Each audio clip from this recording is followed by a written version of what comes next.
please feel free to come forward. You can take the chairs here, this side.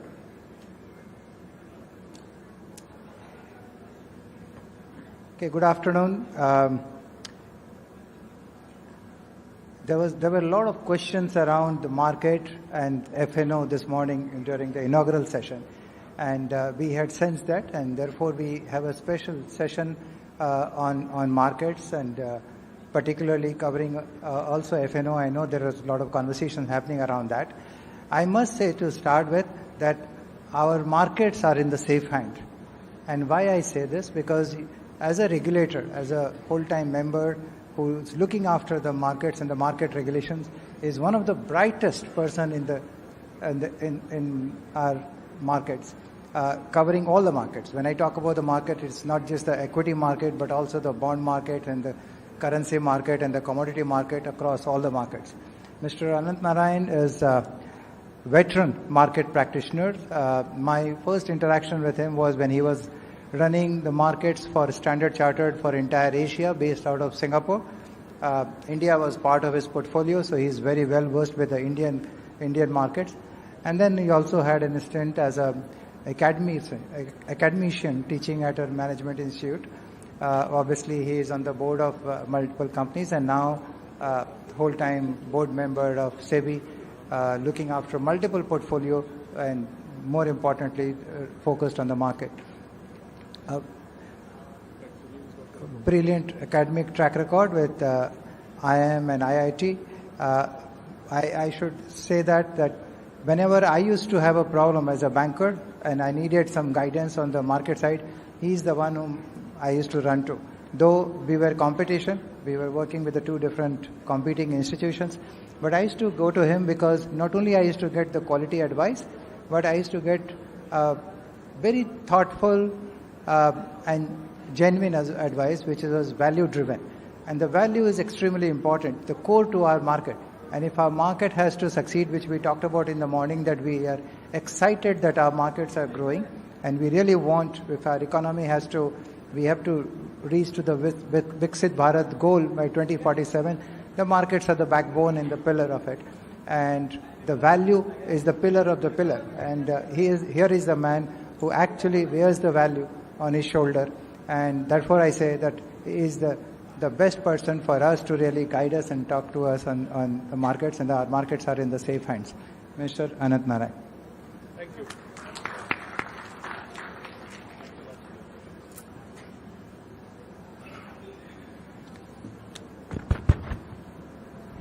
First of all, thank you, Sunil, for those very, very kind words. And my compliments to FICCI for having made this an annual feature, the Capital Markets Conference, and something that people look forward to. Also, my compliments for having got almost all of SEBI to come today, starting with the chairperson and 3 members, one after the other. In fact, in our weekly meeting, we were scratching our heads and saying, what do we say so that we don't overlap with each other and kind of keep you interested. I didn't realize I'm going to get the graveyard session though. And, if I had known this earlier, I would have told Kamlesh to do a swap or something, but we are where we are. So once again, I've got a nice speech prepared. So in case you want to go to sleep, this is a great time. 20 minutes, you can go to sleep. So let me again thank FICCI for having given me this opportunity to address your 21st Annual Capital Markets Conference. In this address, I will look to provide some perspectives of SEBI around capital formation using the specific example of a topical issue, equity derivatives, also known as futures and options or simply FNO. I will look to cover the recent positive trends in investor participation in capital markets, list 4 points to ponder, including around FNO, amidst the good news, explain SEBI's regulatory approach vis-a-vis FNO, and then suggest some broad takeaways around regulation and self-regulation. As you are aware, SEBI's mandate centers around investor protection, market development, and market regulation. Put together, our role is to facilitate sustained capital formation in our country. We live in exciting periods for capital formation, led by a marked increase in participation by individuals and households as investors in our capital markets. From 2.2 crore unique mutual fund investors as of March 2020, we had around 4.7 crore unique mutual fund investors as of June 2024. Similarly, from 3.6 crore unique demat holders as of March 2020, we had over 9.6 crore of unique demat holders as of June 2024. An increasing number of investors are bringing in their financial savings into our capital markets. During the 6 years from FY16 to FY21, on average, mutual funds, other domestic institutional investors, and individuals net infused around 40,000 crores on average each year into our equity secondary markets. This is a secondary market net inflow. Since then, for the 3 years from FY22 onwards, they have brought in on average around 3.1 lakh crores annually into our secondary markets, nearly 8 times higher than before. Besides healthy corporate earnings and stable macros, an efficient and robust technology architecture that forms the backbone of our trading, clearing, and depository ecosystems have undoubtedly played a crucial part in this ongoing journey on encouraging greater participation in our capital markets. This higher participation may have set off a self-reinforcing cycle of strong returns in our markets, hence drawing in even more investors into the fray. With a compounded annual growth rate return of around 15% in dollar terms over the past 5 years, our markets clearly are amongst the best in the world today in terms of sheer returns. 5 years ago, India had a weightage of around 9% in the MSCI EM index. Today, that number stands at 19.2%. Even as there is much to celebrate, there is very little room for any complacency. Collectively, all of us, industry, market participants, policy makers and regulators, analysts and commentators, and investors, must preserve and nurture our capital markets ecosystem, the goose that is laying the golden eggs. There are areas that warrant attention. I will briefly touch upon 3 of them and then spend some additional time on the 4th, trends in derivatives trading. First, while we celebrate our technology, collectively we have much to do to ensure continued technological and cyber resilience. It's a big area that we have to concentrate on. Second, while we celebrate the steady transformation of the Indian saver into an investor and the consequent increase in market capitalization, we must consider the current mismatch between the demand for securities and the supply of securities.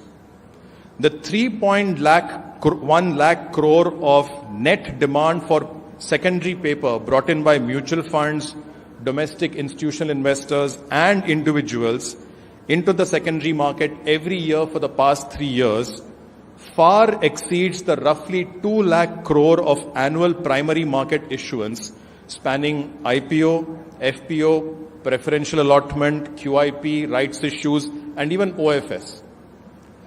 Prolonged mismatch of this nature can leave us with more of asset price inflation rather than capital formation. Anecdotally, the price of over 30% of mid-cap and small-cap stocks have more than tripled in the last 3 years. While there can be any number of arguments to justify these and other prices, we need issuers, including many members of FICCI, to step up to the opportunity, raise risk capital from our willing investors, deploy it and create new businesses and household savings, and hence ensure that capital formation sustains as a virtuous cycle. This is clearly a larger point for a greater debate. Third, there is certainly a need for increased investor education and awareness. My fellow whole-time member Kamlesh spoke earlier about some of the challenges and our responses on that score. However, for today's address, I will concentrate on a fourth and topical area, the growth in interest in equity derivatives in recent times. First, let me be very clear about how SEBI views derivative markets and risk takers. There can be very little doubt that our capital markets ecosystem needs both. Derivative markets, market makers, and speculators aid price discovery, help improve market depth, and provide avenues for issuers and investors to hedge their risks. A healthy derivative market and risk-taking ecosystem aids capital formation. The question is of degrees and balance. That is, ensuring that collectively the cash and derivative market ecosystem is supportive of both investor protection and market stability, and hence of sustained capital formation. As the consultation paper on the draft F&O circular brought out by SEBI a few days ago on 30th of July points out, there has been a remarkable growth in trading of index options in recent years. While cash market annual turnover increased by just over 2 times between fiscal year 20 and fiscal year 24, index options annual turnover on a premium basis has risen by over 12 times from rupees 11 lakh crores in FY20 to rupees 138 lakh crores in FY24.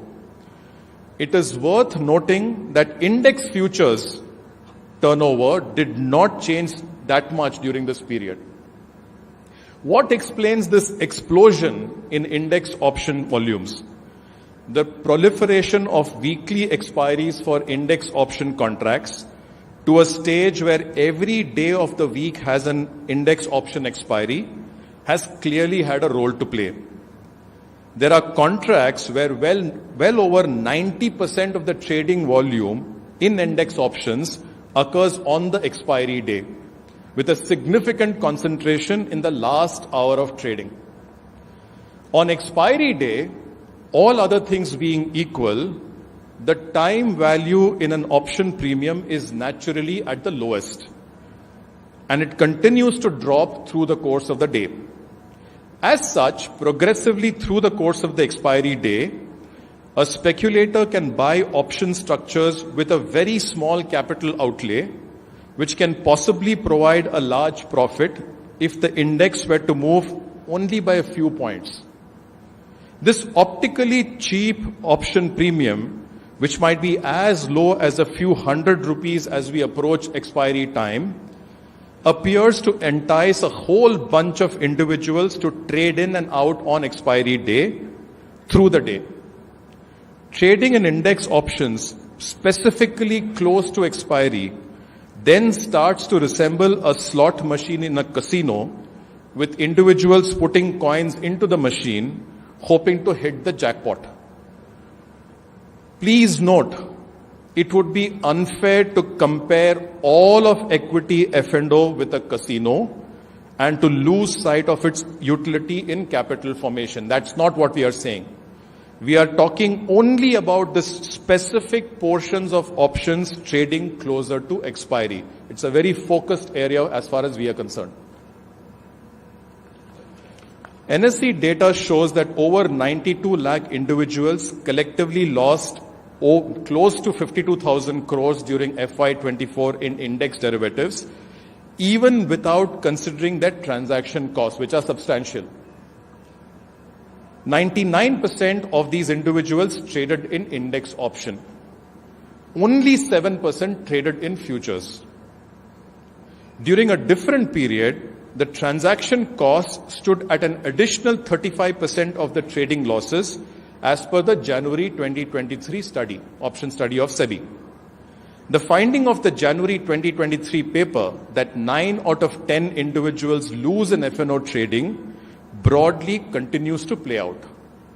The offsetting gains largely reside with some sophisticated algo-based domestic and foreign high-frequency traders. This frenzied hyperactivity in index options on expiry day has little discernible benefits while raising several issues.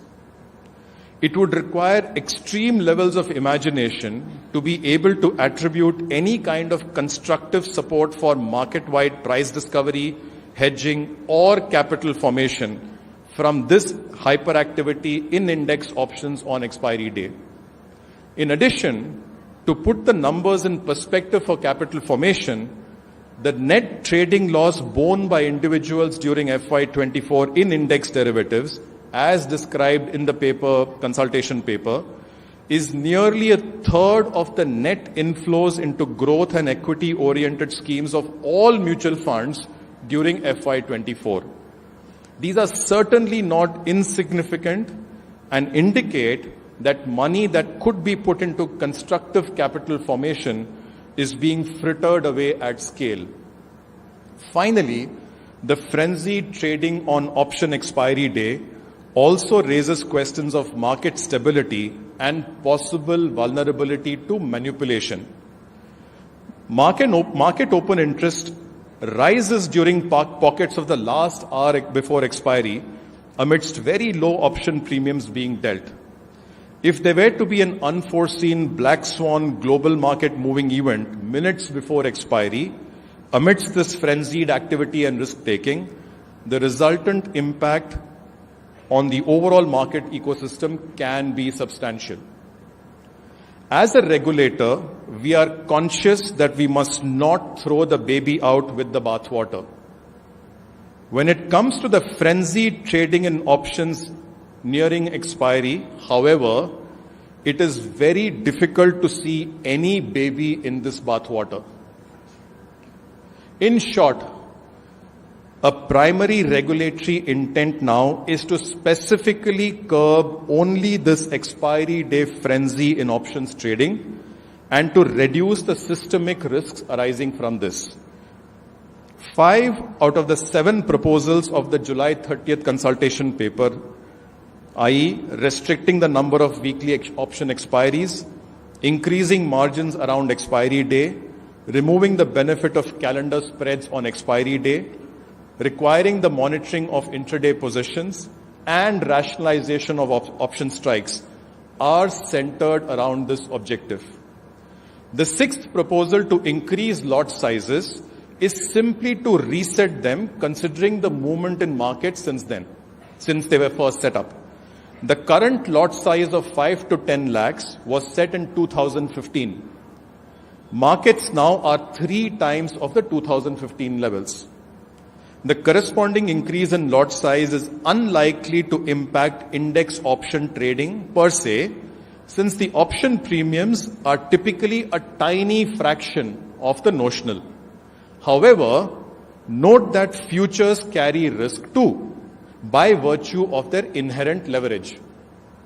Incidentally, while already far fewer individuals tend to trade in futures than in options, given the lower outlay required for options, the SEBI F&O study of January 2023 shows that the average net loss made by individuals is almost identical, both in futures as well as in options. It's not that one is better than the other. The 7th proposal, the explicit requirements that brokers need to collect option premium from investors that are buying options, is simply a matter of basic hygiene. It's nothing, earth-shattering there. Through all these 7 proposals, we have taken care to ensure that the steps do not restrict avenues for trading, market making, or hedging in the broader F&O ecosystem. Any number of contracts can still be launched with monthly expiries as before.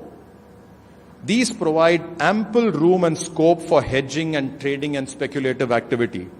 We only propose to specifically address the issue of hyperactive trading on expiry day options and reset derivative lot sizes to account for the movement in markets over time. Naturally, the process does not end here.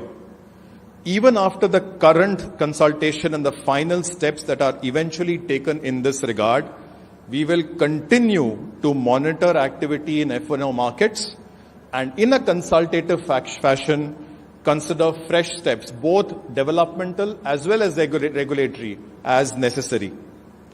In addition, both the expert working group for F&O and our secondary market advisory committee will debate other structural issues relating to derivative markets, including ensuring that we are measuring and monitoring risks accurately and ensuring that there is some balance and connect between the underlying cash and derivative markets. As ever, we remain open to other suggestions from all market participants on ways to develop the F&O market better to ensure that capital formation ensues. Finally, and in summary, I offer some personal observations around the process of regulation that our capital markets ecosystem follows.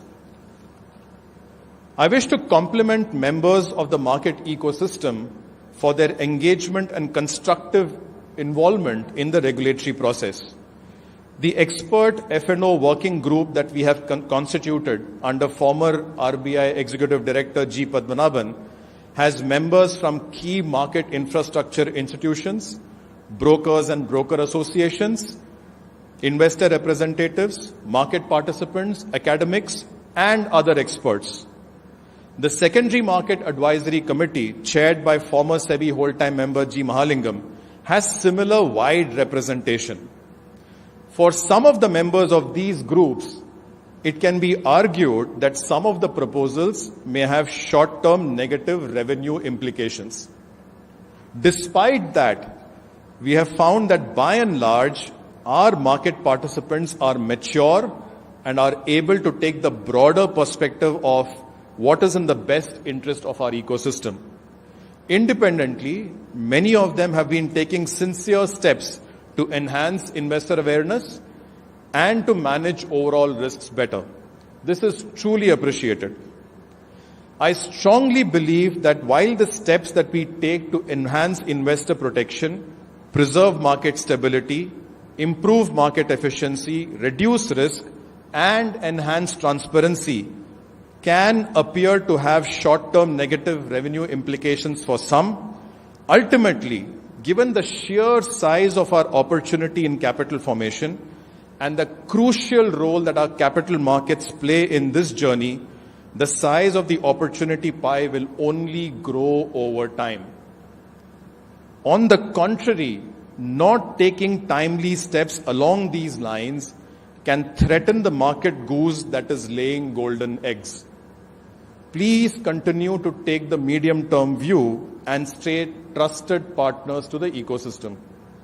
One suggestion, as we mature, it would be ideal if much of the regulation comes via self-regulation than waiting for SEBI to act. A suggestion which has been made by some market participants is around introducing client suitability and appropriateness factors as a filter to allow participation in F&O markets. For several years now, brokers have already been required to collect financial data around investors before allowing them to trade in derivatives. Nothing stops the ecosystem, sans SEBI, from collectively setting up standards to achieve this better. Similarly, we must look to self-identify and address any possible perverse incentives in the ecosystem. As an example, volume discounts offered on exchange fees to certain trading members resulted in them collecting around 2,700 crores more from investors as exchange fees during FY24 than was due from them to the exchanges. This resulted in possible perverse incentives where larger brokers would benefit from channeling larger trading volumes from their clients, even if notionally the explicit broker charges were very, very low.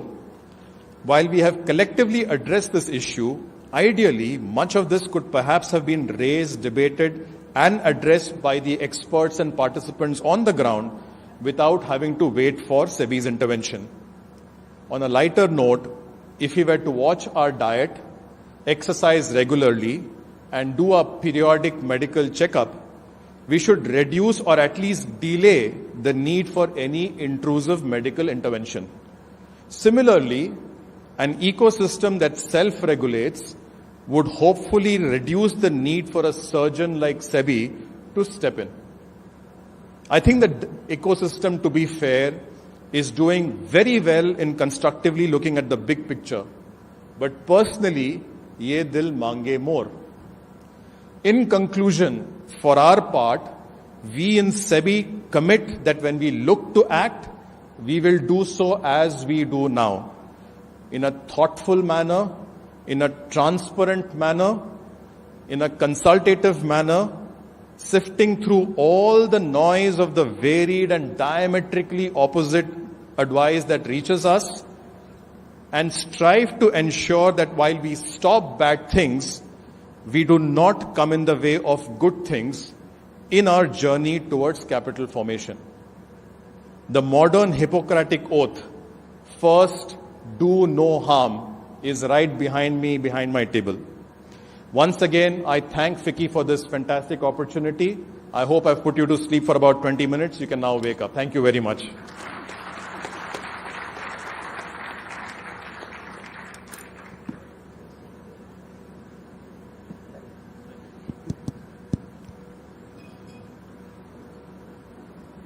I'm sure you would agree with the comment which I made earlier. We couldn't get a better person than Mr. Ananth Narayan on the market.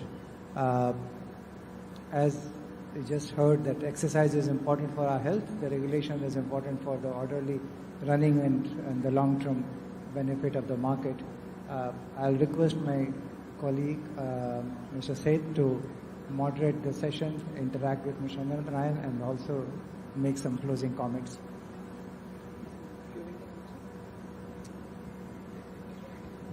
Yeah, we are all-time member is open to take some questions. So if you have any thoughts, if you want to express, I can see lots of hands going up. It's a live topic. I'll come here. Can you just introduce yourself and be brief, because we literally have 5 minutes to take a couple of questions. Yeah. Hi, am I audible? Yeah. Hi, Ankur Mishra from ET Now. My question is obviously on the consultation paper which you talked about. I want to know, was there some threshold which was kept in mind for the retail investors? As you mentioned that in the last hour of the trade, with a limited amount of even 100 rupees, retail investors could have participated and made losses. So is there any threshold of, let's say, 50,000 or 1 lakh, where you actually want them to be away? Because even if you do the basic calculation of 20-25 lakhs, the option premium which somebody would like to invest right now would be around close to 1 lakh or something. That's a rough calculation. So was there any threshold? Thanks, Ankur. Am I audible? Okay, thanks, Ankur. If I understood your question was there some discussion about having a minimum threshold for option premium? Right. So that you get only certain kind of people to operate in the derivative markets, right? Is that broadly? Yes. Because as I mentioned, increasing notional frankly impacts futures. It doesn't really impact options as much, given that the premiums are quite small. Look, we thought about this. Now, supposing we say that we will start with a minimum option premium of only 1 lakh as an argument. Now, the nature of options is very, very different. As markets move, option premiums will change. They can come below 1 lakh. Then, even if the market is not moving, as time decay happens, as theta decay happens, your option premium will drop. So while at the time of entry, you might be above a certain threshold, chances are, with market movements and time passing by, you will suddenly find that your option value is below the threshold. Then how do you exit? So the question that we debated was, we don't, and my chairperson is fond of saying we don't like Chakraviews, but this would be a Chakraview, where you can get in but can't get out. Now, So the reason, therefore, that we have come with these 5 steps for option-related points is we cannot come with an obvious thing of saying this should be the minimum threshold for you to put up, for you to be deal into options. Now, as I said, the discussions are ongoing. If there are more ideas, and we are a very consultative regulator, if there are more ideas on how we could manage this better in a more clinical fashion, we are very, very happy to take them on board. Okay. Hello, sir. My name is Yash Jain. I work for CNBC TV 18. I have 3 very quick questions. The first one, as you spelt out the consultation paper for us and the thinking behind it, from what we understand, there's just one concern, which is on the day of the expiry, the way it becomes more of a gambling than actually speculation in that sense. Otherwise, it's just to keep up with the pace of the growth in the market. Is that understanding right? Second is, on the consultation paper itself, the parties that you're seeking the consultation out of are the stakeholders, exchanges, brokers, institutions, all are interested party in a way who want to see the F&O market growing. But of course, since you know where the consultation is coming from, the answers will be in one particular direction. This could be very different if, it was rather to be anonymous in that sense. In that case, is it a true consultation? Because if the parties are going to suggest something that the market regulator wants to hear. Third thing, does the consultation paper to some extent, and I just want your view on this thing, create uncertainty that we are in a market where one particular day the regulator feels something, because the market is designed, the F&O market in certain way, it's been running in a way, the regulator decides that it sees concern and there are restrictions which suddenly come in. Is it, in your view, does it take a little bit of freedom or add a little bit of uncertainty to how things could happen going forward as well? Thanks, Yash. Let's go one by one. So you're right. The immediate concern that we have is around the egregious amount of trading that's happening in particularly index options on the expiry day, which we say we're not able to attribute positivity towards capital formation from there, and we are seeing lots of negatives, including investor protection, including market stability, vulnerability to possible manipulation, etc. So the current, and the second one, of course, is to just reset the sizes to the fact that the markets have moved. Let me clarify, however, that the expert working group that we have set up was charged with 2 things. One was to come up with short-term immediate suggestions, which was then deliberated at SMAC, the Secondary Market Advisory Committee. They also have a medium-term, a larger agenda. And we will deliberate some of these issues for the medium term. So just to give you a sense of what we have in mind, and we've discussed this with some of you, in fact, in Open for All as well. For instance, the way in which we measure risk in case of F&O. Currently, it's based on notionals, notional across options and futures, which frankly you can't really add. That doesn't make sense. So we are trying to see if we can move towards a future equivalent measure or a delta equivalent measure. That's one of the possibilities. Second is, should there be some connect between average daily delivery volumes in the underlying stock versus what are the positions that are being run in the derivative markets, so that there is some parity between. Now, these are all thoughts. We have no set views that aisa hi karna hai. We are going to have very open discussions, including all these market experts who can give their views and sometimes educate us, and we'll take a considered view. So that's the second part. What I also mentioned is, while we have taken these 7 steps, predominantly 5+1+1, very thoughtfully, we've been careful to try and ensure the steps target the area of concern and do not impact the larger F&O ecosystem. We will measure on an ongoing basis what the resultant impact is, and then again we will have discussions with you on, how best to manage this in case things are not where we want them to be. Now, the second part about feedback, I repeat what I said in my address. Genuinely, at the expert working group and at SMAC, and not because we are sitting as SEBI with a danda saying, say what I want you to say, there was very open and robust discussions where, by and large, even market participants who you would argue would be, in the short run, maybe disadvantaged by what we are suggesting, were taking the broad view. We almost had near consensus on all the 7 suggestions, both at the expert working group as well as at SMAC. So it was all by majority, and in most cases by a healthy majority. Okay? In some cases even by consensus. So one, we expect market participants to be mature, and look at it this way. We want this ecosystem to thrive. If there are weak parts which make us vulnerable, we actually risk a lot more. Imagine if some shock was to happen, God forbid, which removes some part of the trust that the people have in the ecosystem because of some shock in F&O, etc. We can lose several years of capital formation on that account. Thankfully, we are far away from there. But if we take proactive steps right now, it's actually good for everybody in the long run. That's why I make this analogy of this goose that's laying the golden egg. It is a goose that's laying a golden egg. Nurture it, make sure it doesn't die. Right? So that's the second part. Now the third part was, what was the third part again? Uncertain. Now, this is frankly a little unfair. If you see the approach that SEBI has taken towards F&O, it's been extremely graded and thoughtful.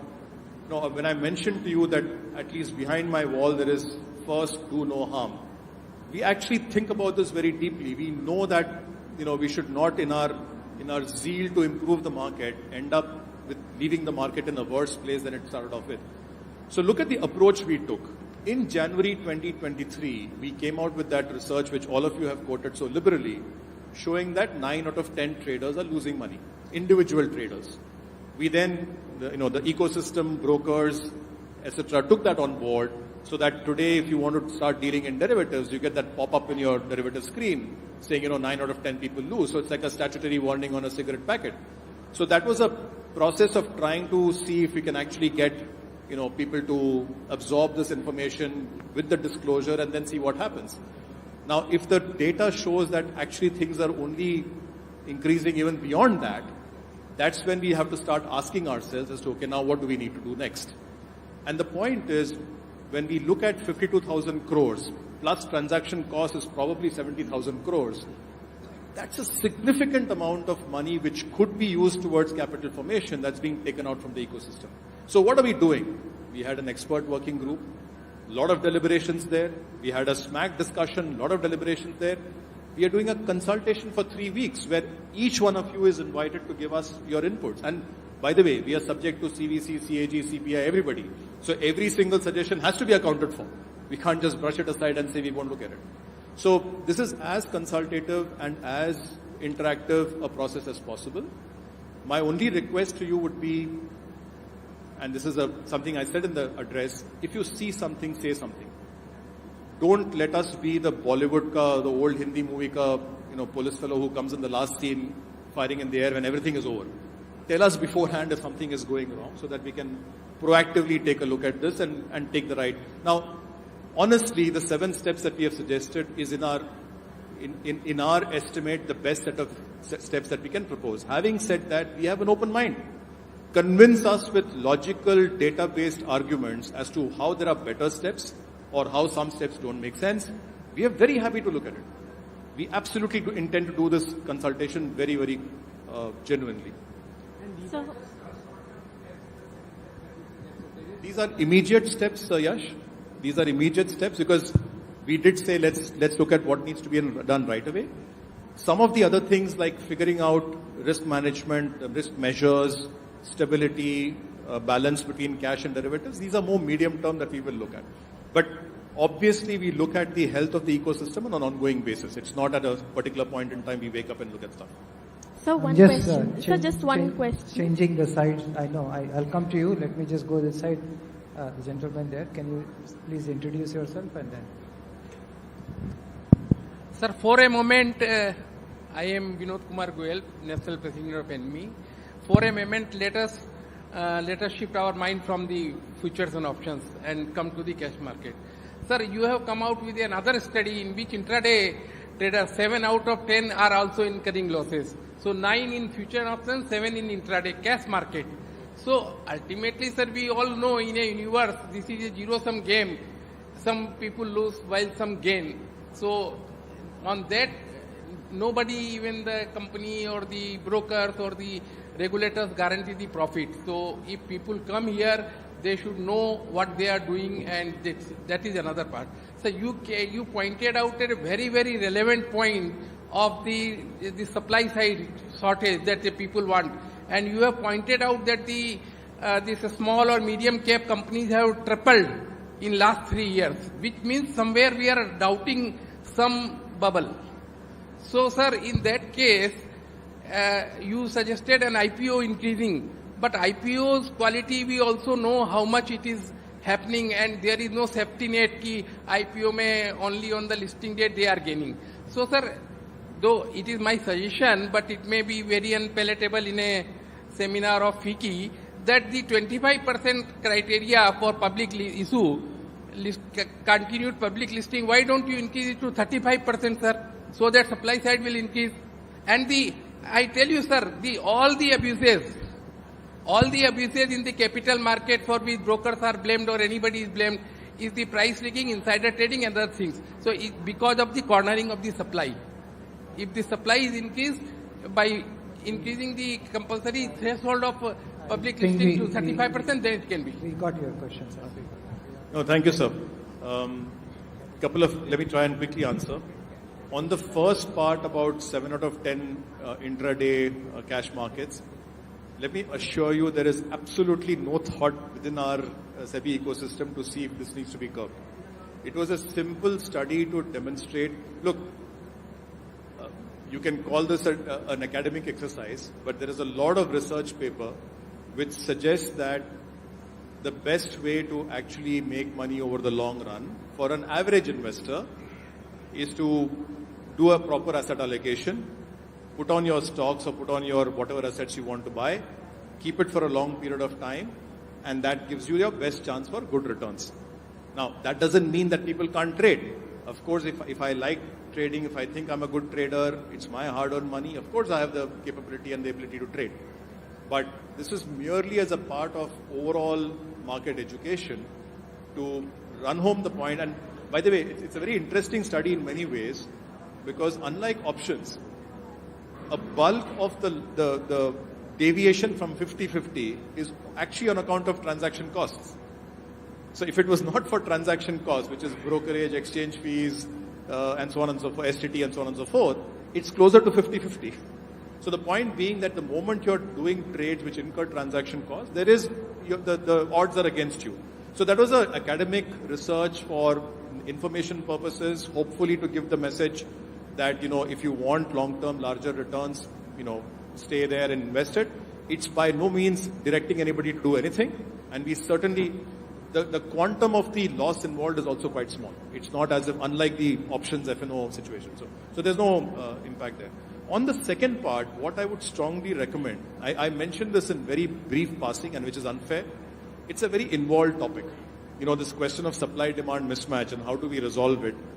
I don't think it can be resolved in a Q&A like this, but I would strongly recommend that maybe FICCI and others should have a debate about this. First of all, is it a problem? I think personally it's a problem, but it's not necessary that's the truth. Is it a problem? And what are the best ways in which we start to get some parity between the supply and demand for paper? Now, we will never get perfect parity, and we can never get the timing perfectly correct. There will always be mismatches. But we do seem to be in a period of prolonged mismatch where the supply, or rather the demand for paper, simply is exceeding the supply of paper. I'm not making a statement about valuation. I'm simply quoting figures from what has been, given out in the, which is available in the public domain. I'm not saying it's overvalued or undervalued. I'm simply pointing out that the prima facie, it looks like there is a mismatch between demand for paper and supply for paper. We'll come to you. Can you be brief, because Secretary Deepam is already here, so we need to start that session very quickly.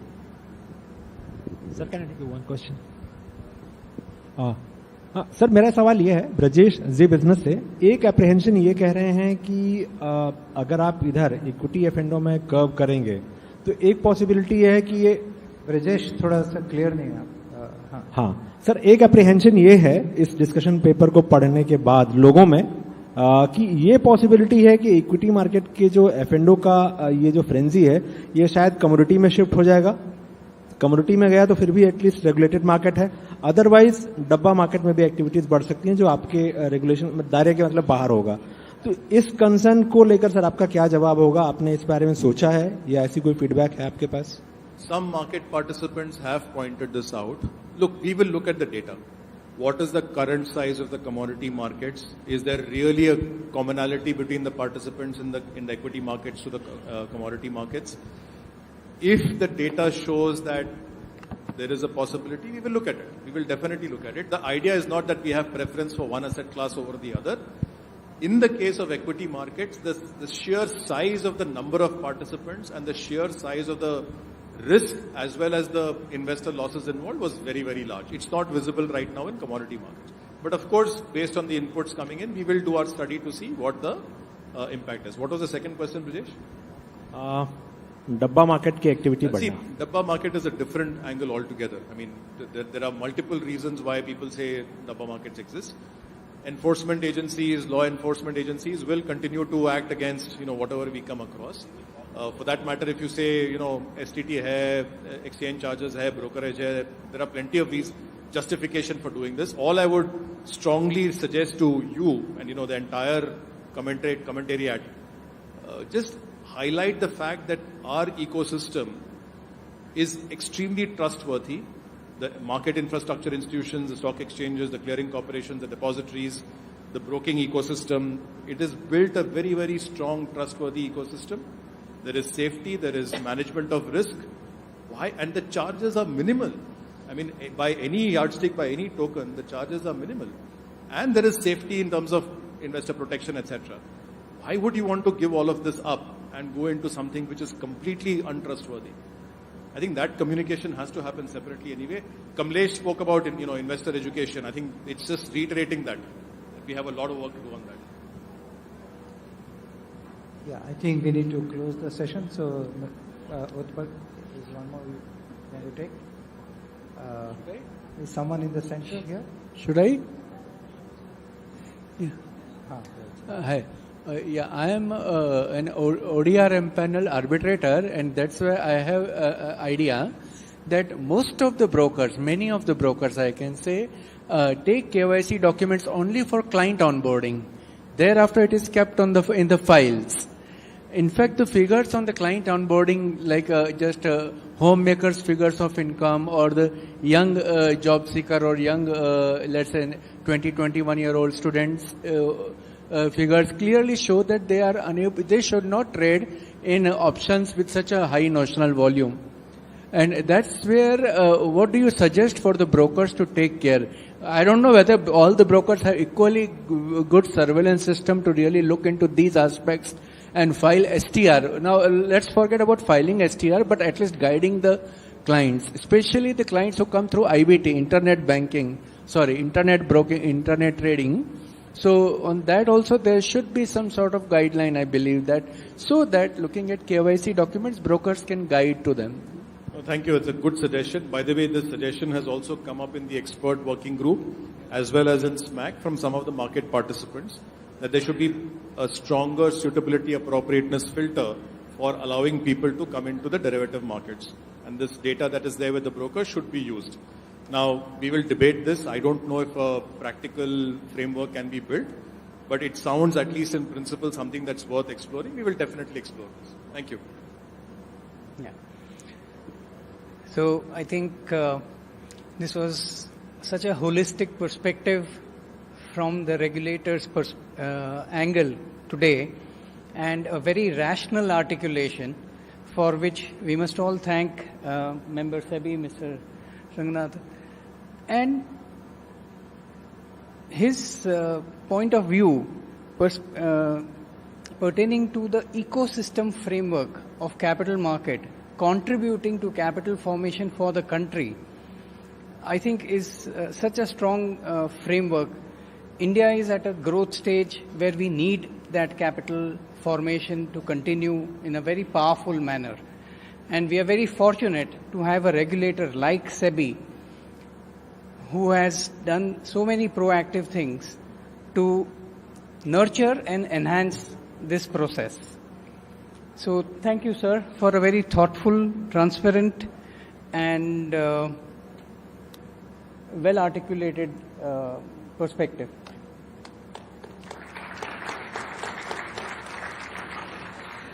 Thank you very much to our distinguished speakers. May I request you to please join us for a quick photo op? And I'm pretty positive we definitely assign the responsibility of the graveyard shift to Mr. Narayan because of his rousing presentation as usual and the audience sitting in rapt attention every single moment. Ladies and gentlemen, let's give it up once again for this fantastic panel. Marching forward without much delay, it is an absolute privilege and an honor to invite on stage our distinguished guest for the next session, Mr. Tuhin Kanta Pandey, Secretary DIPAM, Ministry of Finance. So we are absolutely honored to have you here amongst us at this conference. And joining him on stage, we have Mr. Vijay Chandok, Co-Chair FICCI Capital Markets Committee, MD and CEO of ICICI Securities.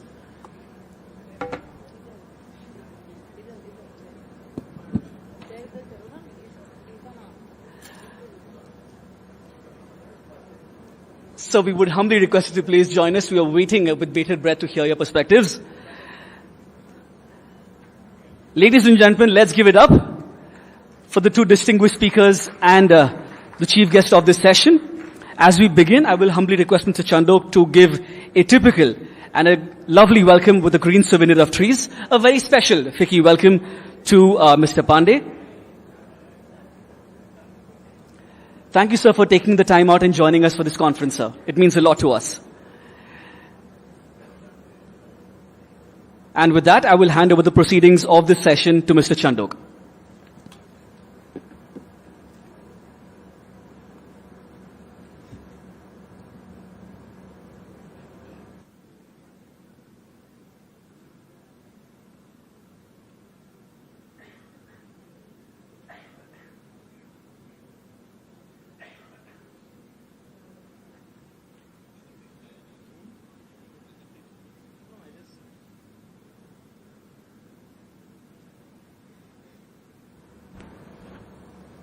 Thank you very much.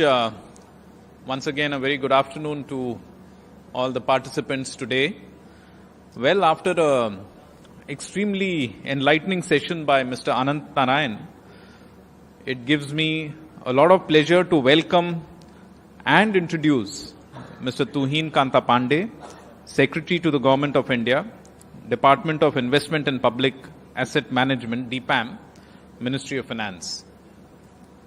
As a senior IAS officer, Mr. Pandey has helped many positions in not just the central government but also in the government of Orissa over the years. He has wide experience in areas of economy, finance, industrial development, tax administration, and I must say that he's been instrumental in bringing about several institutional innovations, new policies and systems in the departments, the various departments that he's worked along the years. With regards to his current role as the Secretary DPAM, where incidentally we as a firm, ICICI Securities, got an opportunity to work for him and driving his agenda, I think I would be failing in my duty if I don't point out a few things that we observed about him. When he took charge of the department, I think it was in 2019, sir, it would be fair to say that most of the easier disinvestments were already done by the government. The agenda of government was minimum government and maximum governance, and that was the agenda that he had to drive. He put in place some very organized thinking around the divestment program along in form of a framework along with Niti Aayog. And I would really need to commend him and credit him for conceptualizing and setting in motion what has become really big today, the asset monetization program structure. Under his leadership, some of the notable divestments that we've seen includes Air India, which had grabbed the headlines. It was a commendable achievement indeed. He also drove the IPOs of IRFC some time back, and let's not forget the biggest of them all, LIC, which was done under fairly difficult market conditions back in the day. Under his watch, more recently, DPAM has been working to formulate an integrated public asset management strategy, focusing on value creation for the CPSEs. We are all seeing the results now. And with disinvestments actually being subsumed within this overall strategy.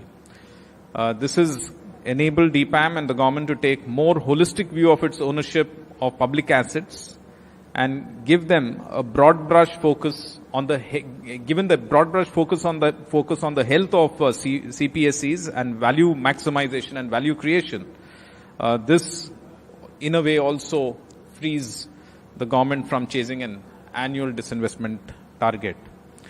All these above measures taken by DPAM in the past 5 years has led to a combined market capitalization of the 81 CPSUs, which includes PSU banks and insurance companies, to increase from a number of 12 lakh crore 3 years ago, just 3 years ago, to a whopping 73 lakh crore currently. I think a real round of applause for this kind of a growth.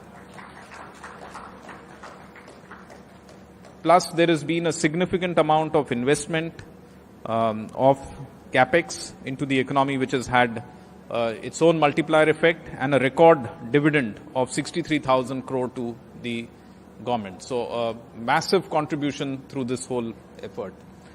Currently, Mr.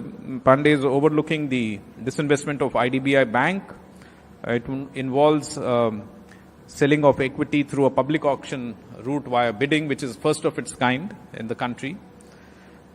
We do expect DPAM would soon evolve a strategy for land monetization of the surplus land owned by the government, by the CPSEs, either directly or through nodal agency.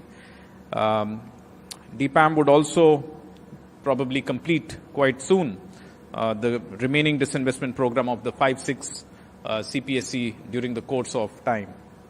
I now invite Mr. Pandey to address us and share his views on the calibrated approach towards disinvestment being followed by the Government of India. Thank you, sir. We look forward to your session.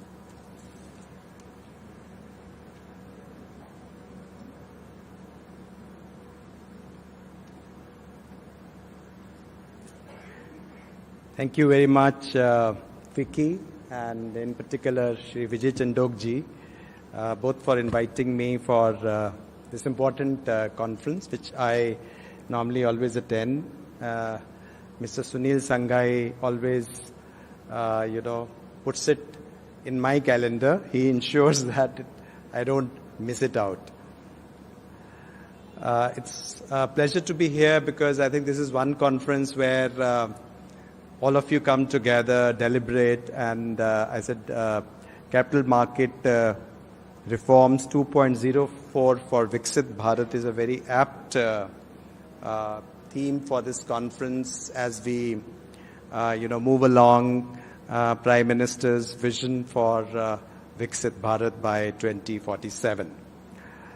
We have come a long way and we have challenges, but I am sure that, our ecosystem, especially from the capital and financial markets, is very robust, and all the market participants, they contribute a great deal in, working out with regulators to provide the best practices that we can offer, in the world.